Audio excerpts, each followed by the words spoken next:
Sir CNG bus का उद्घाटन हुआ सर, कितने बस नहीं आ रहा है इसके पहले तो बंदा किस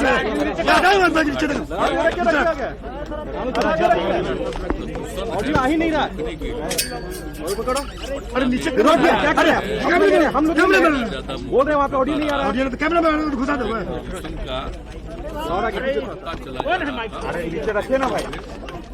ये काम किया गया, इससे प्रदूषण नहीं हो सकता है और लोगों को सुविधा होगी। और हर प्रकार की सुविधा आप जानते हैं, पिछली बार भी बताया नीचे भाई जो इलेक्ट्रिकल बस था और आज भी जो बस का नीचे किया गया है, हर तरह की सुविधा है, बैठने की सुविधा है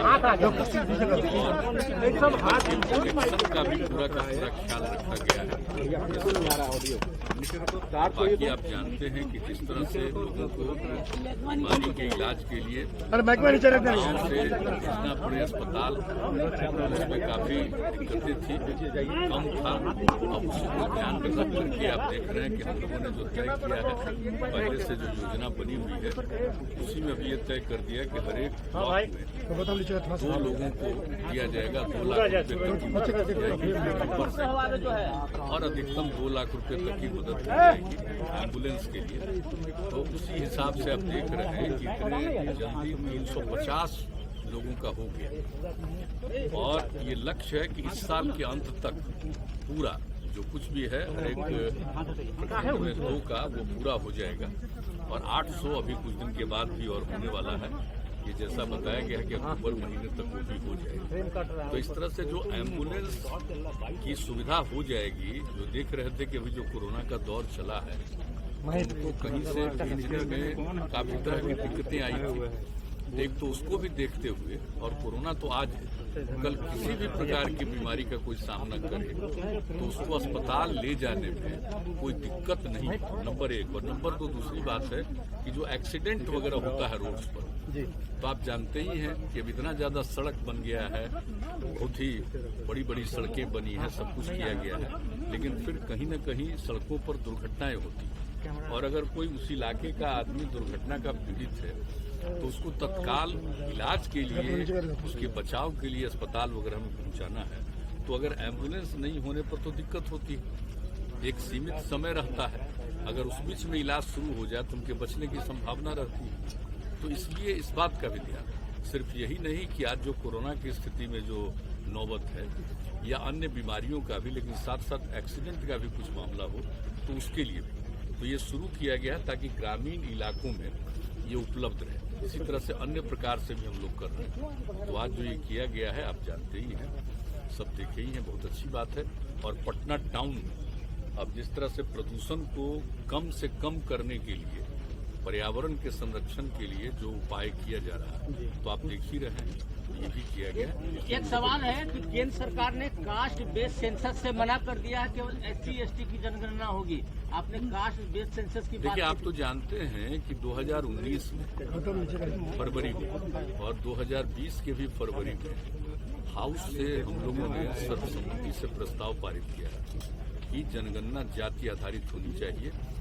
और इसके बारे में तो बराबर आप जानते हैं कि हम लोगों का जो विचार है वो आप जानते हैं 90 से ये दिमाग में बात आई और उसके बारे में हम कई बार बता चुके हैं। लेकिन यहाँ पर भी हाउस के अंदर भी इस बातों को रखे 2019 में भी और 2020 में भी, तो वहाँ से भी हम लोगों ने सर्वसम्मति से प्रस्ताव भेजा है।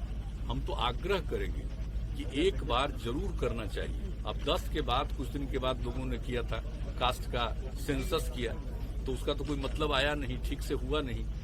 तो जो बन करके तैयार हुआ था 13 में, तो 13 के बाद तो कभी पब्लिश नहीं हुआ कि आखिर किस इलाके में किस जाति की कितनी संख्या है।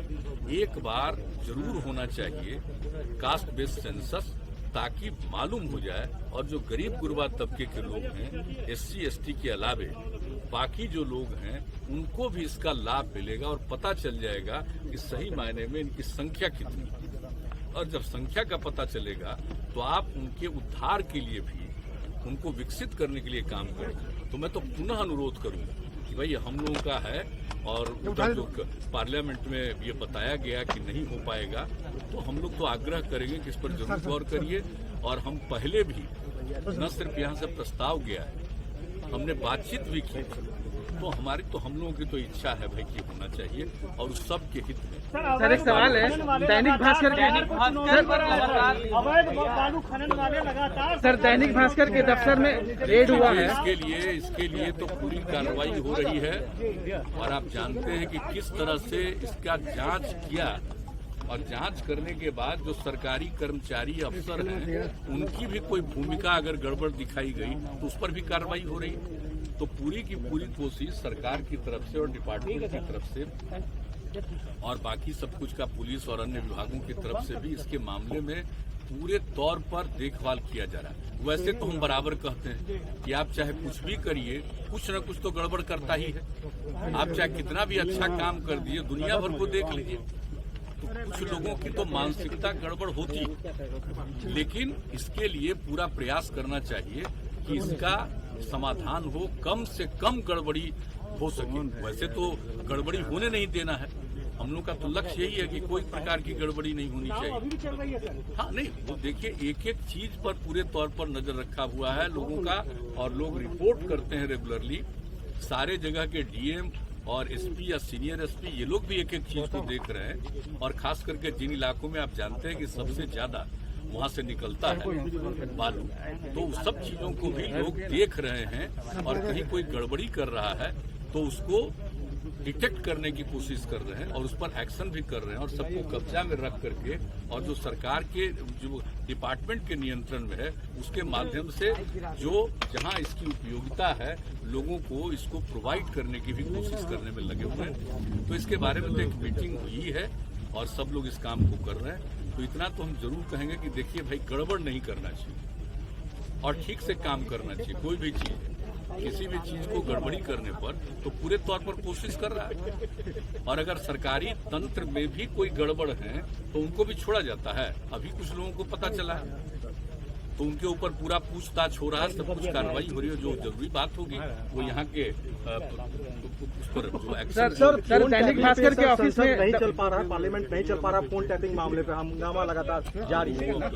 सर टैपिंग पे सर आपने भी कहा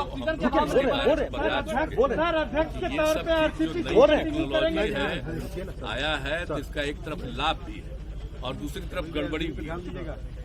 लोगों की चीजों को देखने के लिए, नियंत्रित करने के लिए बहुत तरह की बात है, तो इस पर तो निश्चित रूप से पूरे तौर पर कार्रवाई होनी चाहिए। देख रहे हैं केंद्र सरकार ने भी तो कहा ही है, केंद्र सरकार ने तो कहा ही है इसके बारे में कि जो गलत चीजें उस पर एक्शन होना चाहिए। तो इसलिए इसके बारे में तो सब लोगों की राय होनी चाहिए कि कभी भी किसी को तंग नहीं करना चाहिए और किसी को भी इस तरह से उसके चीजों को अपने नियंत्रण में लेने की कोशिश नहीं होनी चाहिए। जो नई टेक्नोलॉजी आई है आप जानते हैं उसका तो दो पहलू है ही, दो पहलू तो हो ही गया है। एक तरफ सबको लाभ है और दूसरी तरफ लोग उसी के माध्यम से नुकसान भी करते हैं। तो ये चीज तो आगे आप देखिए। सर ऑक्सीजन मामले पर सर बात कहा गया कि ऑक्सीजन से मौत नहीं हुई है सर संसद में। ऑक्सीजन के बारे में तो जितना काम किया जा रहा है जरा देख लीजिए और अच्छी तरह जान लीजिए कि जो कुछ भी अचानक जो ऑक्सीजन की जरूरत पड़ी तो सब जगह की थोड़ी दिक्कतें आई, लेकिन उसको फिर से हर तरह का समाधान किया गया और उसके लिए जितनी तैयारी है कि कोरोना ही नहीं किसी भी तरह से बीमारियों में किसी प्रकार से ऑक्सीजन की कोई दिक्कत नहीं हो, कोई कमी नहीं हो, इसके लिए सारा हो रहा।